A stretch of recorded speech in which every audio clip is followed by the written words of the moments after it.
रोज़ रोज़ समोसे पकोड़े से हो चुके हैं अगर आप बोर, तो आप मेरी ये क्रिस्पी और क्रंची रेसिपी ज़रूर ट्राई कीजिएगा। अस्सलामुअलैकुम, मैं हूँ आयशा और वेलकम करती हूँ आपको अपने यूट्यूब चैनल आयशा के किचन में।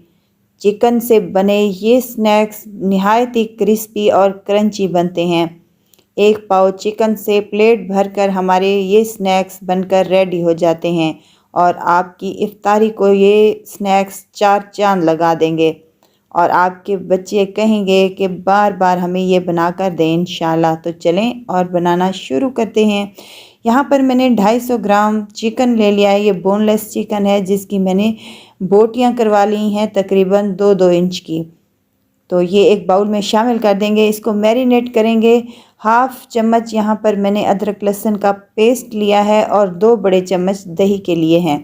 मिसालों में मेरे पास नमक है, 1 टीस्पून काली मिर्च का पाउडर है, 1 टीस्पून खुश्क धनिया है, 1 टीस्पून वाइट पेपर है, 1 टीस्पून और यहाँ पर कुटा भुना सफ़ेद ज़ीरा है 1 टीस्पून। ये तमाम चीज़ें इसमें शामिल करने के बाद मैंने इसको अच्छे तरीके से मिक्स किया था और इसको कवर लगाकर 20 से 25 मिनट तक इसको साइड पर रख दें।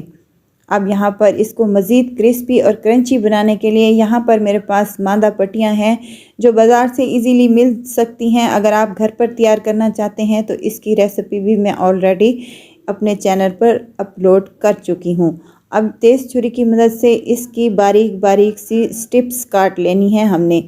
ये काम आप किसी कैंची की मदद से भी कर सकते हैं, लेकिन छुरी की मदद से ये बेहतरीन सी स्ट्रिप्स कट कर रेडी होंगी इंशाल्लाह। और तमाम स्ट्रिप्स हमने यहाँ पर काट लिए हैं। हाथ की मदद से इनको अच्छी तरीके से मिक्स कर लें ताकि कोई जुड़ी हुई बाकी ना रहे। अब यहाँ पर 1 चम्मच मेरे पास कॉर्नफ्लोर का है, इसको इन स्ट्रिप्स में शामिल कर दें और हाथ की मदद से अच्छी तरीके से मिक्स कर लें। कॉर्नफ्लोर डालने का मकसद ये है कि ये नहायत ही क्रिस्पी और क्रंची बनेगी और दूसरी बात ये है कि हमारे चिकन पर अच्छी तरीके से ये चिपक भी जाएंगे इंशाल्लाह। तो यहाँ इनको साइड पर रख देते हैं। अब हमारी चिकन जो माशाल्लाह से 20 मिनट हो चुके हैं इसको मैरिनेशन किए हुए, तो चिकन हमारी अच्छे तरीके से मैरिनेट हो चुकी है। अब चिकन का एक एक पीस उठाते जाएंगे और इस टिप्स पर रखते जाएंगे और हाथ की मदद से अच्छे तरीके से इस चिकन को कोट कर लेना है इन स्टिप्स पर। बेहतरीन से ये हमारे क्रिस्पी और क्रंची स्नैक्स बनकर रेडी हो जाएंगे इंशाल्लाह और आपके बच्चों को तो ये बहुत पसंद आने वाले हैं। रमज़ान शरीफ के अलावा भी आप इसको शाम की चाय के साथ भी बना सकते हैं और बच्चों के लंच बॉक्स में भी ये रेसिपी बेस्ट है। यहाँ पर अगर आपको मेरी वीडियो ज़रा सी भी अच्छी लग रही है तो लाइक करें, सब्सक्राइब करें और साथ में बेल आइकन के बटन को भी ज़रूर प्रेस कर दिया करें ताकि मेरी हर नई आने वाली वीडियो आप तक पहुंचती रहे। एक यहाँ पर मैंने चिकन की बाइट बना ली है, दूसरे भी ऐसे ही बना लेंगे।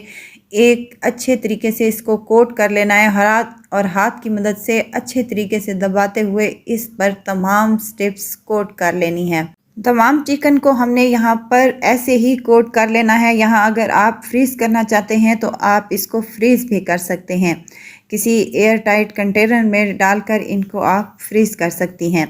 ऑयल को पहले ही मैंने मीडियम टू लो फ्लेम पर गर्म करने के लिए रख दिया था। ज़्यादा ऑयल को आपने ज़्यादा गर्म नहीं करना वरना ये ऊपर वाली जो स्टिप्स हैं ये हमारी जल भी सकती हैं। मीडियम टू लो फ्लेम पर इनको हम 5 से 7 मिनट तक फ्राई कर लेंगे तो माशाल्लाह से बेहतरीन साइन पर कलर आएगा और मज़ेदार से ये हमारी बनकर रेडी हो जाएंगी। 5 से 7 मिनट लगे हैं इनको अच्छे तरीके से फ्राई होते हुए, तो माशाल्लाह से इन पर बेहतरीन सा कलर आया है और मज़ेदार से ये हमारे चिकन बाइट्स बनकर रेडी हो चुकी हैं।